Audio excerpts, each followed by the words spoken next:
ಪರಿಸರ ಮಾತೆ ಮನುಷ್ಯನ ಬದುಕಿನ ಆಧಾರ ಸ್ತಂಭವಾಗಿದ್ದು ಮರಗಳು, ನೀರು, ಮಣ್ಣು, ಗಾಳಿ ಮತ್ತು ಪ್ರಾಣಿಗಳು, ಪಕ್ಷಿಗಳು ಪರಿಸರದ ಒಂದು ಭಾಗವಾಗಿದ್ದು ಪರಿಸರ ಮಾತೆಯ ಸಮತೋಲನತೆ ಮನುಷ್ಯ ಕಾಪಾಡಿದಾಗ ಮಾತ್ರ ಭೂಮಿಯ ಮೇಲಿನ ಜೀವ ಜಗತ್ತು ಸ್ಥಿರವಾಗಿ ಉಳಿಯಲು ಸಾಧ್ಯವಾಗುತ್ತದೆ ಎಂದು ಶ್ರೀ ಕ್ಷೇತ್ರ ಧರ್ಮಸ್ಥಳ ಗ್ರಾಮಾಭಿವೃದ್ಧಿ ಯೋಜನೆ ಹಾಸನ ಜಿಲ್ಲಾ ನಿರ್ದೇಶಕ ಮಹಾಬಲ ಕುಲಾಲ್ ಹೇಳಿದರು.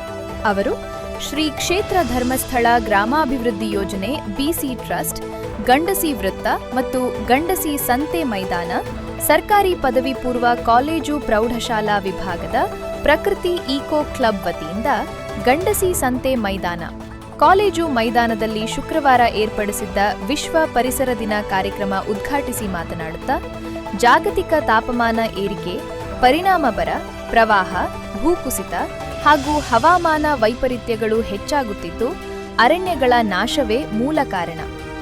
ಅರಣ್ಯಗಳ ಜಾಗದಲ್ಲಿ ಬೃಹತ್ ಕಟ್ಟಡಗಳು, ಕಾಂಕ್ರೀಟ್ ರಸ್ತೆಗಳು ನಿರ್ಮಾಣವಾಗುತ್ತಿದ್ದು ಈಗಲಾದರೂ ಎಚ್ಚೆತ್ತು ನಮ್ಮ ಮುಂದಿನ ಪೀಳಿಗೆ ಉಳಿವಿಗಾಗಿ ಅರಣ್ಯಗಳನ್ನು ರಕ್ಷಿಸಿ ಪರಿಸರ ಉಳಿಸುವುದು ನಮ್ಮೆಲ್ಲರ ಕರ್ತವ್ಯವಾಗಿದ್ದು ಈ ನಿಟ್ಟಿನಲ್ಲಿ ಶ್ರೀ ಕ್ಷೇತ್ರ ಧರ್ಮಸ್ಥಳ ಗ್ರಾಮಾಭಿವೃದ್ಧಿ ಯೋಜನೆ ವತಿಯಿಂದ ಕಳೆದ ವರ್ಷ ಕರ್ನಾಟಕ ರಾಜ್ಯಾದ್ಯಂತ ವಿಶ್ವ ಪರಿಸರ ದಿನವನ್ನು 500 ಸ್ಥಳಗಳಲ್ಲಿ ಆಯೋಜಿಸಿ 10 ಲಕ್ಷ ಗಿಡಗಳನ್ನು ನೆಡಲಾಯಿತು.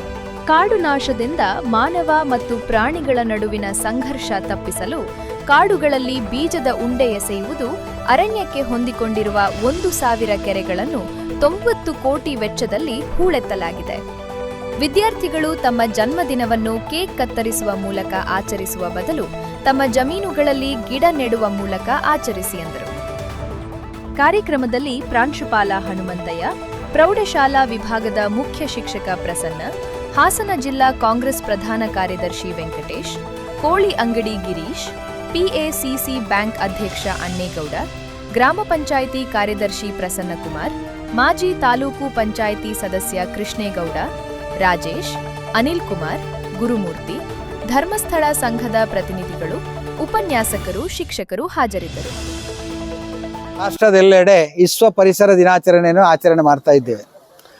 ಒಂದು ಕಾಲದಲ್ಲಿ ನಮಗೆಲ್ಲ ಗೊತ್ತಿರುವ ಹಾಗೆ ನಾಡಿನ ಎಲ್ಲೆಡೆ ಹಚ್ಚ ಹಸುರಾದ ಕಾಡನ್ನು ಕಾಣ್ತಿದ್ದೆವು. ಆದರೆ ಇತ್ತೀಚಿನ ದಿನಗಳಲ್ಲಿ ಅವೆಲ್ಲ ಮರೆಯಾಗಿ ಬಹುಶಃ ಕಾಂಕ್ರೀಟಿನ ಮನೆಗಳನ್ನು ಕಾಣ್ತಾ ಇದ್ದೇವೆ. ಈ ಒಂದು ಬೆಳವಣಿಗೆಯಿಂದಾಗಿ ಬಹುಶಃ ನಮ್ಮ ಮನುಷ್ಯನಿಗೆ ಬಹಳ ಮುಖ್ಯವಾಗಿ ಪರಿಸರದೊಟ್ಟಿಗೆ ನಿಕಟವಾದ ಸಂಪರ್ಕ ಇದೆ. ಏನು ನಮ್ಮ ಸೇವಿಸುವ ಗಾಳಿ ಅವು ಬಹುಶಃ ಗಿಡ ಮರಗಳಿಂದ ಬಂದಾಗ ಮಾತ್ರ ನಾವು ಒಳ್ಳೆಯ ಆರೋಗ್ಯವನ್ನು ಕಾಣಲಿಕ್ಕೆ ಸಾಧ್ಯ ಆಗ್ತದೆ. ಆ ಕಾರಣದಿಂದಾಗಿ ಒಂದಷ್ಟು ಗಿಡ ಮರಗಳನ್ನು ನಾವು ನೆಡುವಂಥದ್ದು ನಮ್ಮ ಅನಿವಾರ್ಯವಾಗಿ ಇವತ್ತು ಬಹಳ ಮುಖ್ಯವಾದಂಥ ಉದ್ದೇಶ. ಈ ಕಾರಣಕ್ಕಾಗಿ ಬಹುಶಃ ಧರ್ಮಸ್ಥಳದ ಡಾಕ್ಟರ್ ಡಿ ವೀರೇಂದ್ರ ಹೆಗ್ಡೆ ಅವರು ಮತ್ತು ಮಾತೃಶ್ರೀ ಹೇಮಾವತಿ ಅಮ್ಮನವರ ಮಾರ್ಗದರ್ಶನದಲ್ಲಿ ಬಹುಶಃ ರಾಜ್ಯದ ಎಲ್ಲೆಡೆ ಸುಮಾರು ಇವತ್ತು ಒಂದು 500 ಕಾರ್ಯಕ್ರಮಗಳಾಗ್ತದೆ. ಎಲ್ಲ ಜಿಲ್ಲಾ ಮಟ್ಟದಲ್ಲಿ, ತಾಲೂಕು ಮಟ್ಟದಲ್ಲಿ, ಹೋಬಳಿ ಮಟ್ಟದಲ್ಲಿ ಒಂದು ರೀತಿಯ ಗಿಡಗಳನ್ನು ನೆಡುವ ಮೂಲಕ ಮತ್ತು ಮಕ್ಕಳಿಗೆ ಮತ್ತು ಹಿರಿಯರಿಗೆ ಈ ಗಿಡಗಳನ್ನು ನೆಡುವ ಅವಶ್ಯಕತೆ ಏನು ಅನ್ನುವಂಥ ಅವೇರ್ನೆಸ್, ತಿಳುವಳಿಕೆಯನ್ನು ಕೊಡುವಂಥ ಕಾರ್ಯಕ್ರಮವನ್ನು ರಾಜ್ಯದೆಲ್ಲೆಡೆ ಗ್ರಾಮಾಭಿವೃದ್ಧಿ ಯೋಜನೆಯ ಮೂಲಕ ಇವತ್ತು ಅನುಷ್ಠಾನ ಆಗ್ತಾ ಇದೆ. ಬಹುಶಃ ಕಳೆದ ವರ್ಷ ಸುಮಾರು 10 ಲಕ್ಷ ಗಿಡವನ್ನು ನೆಡುವ ಮೂಲಕ ಬಹಳ ದೊಡ್ಡ ಅಭಿಯಾನವನ್ನು ಹಮ್ಮಿಕೊಂಡಿದ್ದೆವು. ಭಾಳ ಉತ್ತಮವಾದ ಸಹಕಾರವನ್ನು ಎಲ್ಲ ಜನಪ್ರತಿನಿಧಿಗಳು, ಸ್ಥಳೀಯ ಸಂಘ ಸಂಸ್ಥೆಗಳು, ಫಾರೆಸ್ಟ್ ಇಲಾಖೆಯವರು ಕೊಟ್ಟಿರುವ ಕಾರಣದಿಂದಾಗಿ ಅವೆಲ್ಲವೂ ಇವತ್ತು ಒಳ್ಳೆಯ ರೀತಿಯಲ್ಲಿ ಗಿಡವಾಗಿ ಬೆಳೀತಾ ಇದೆ.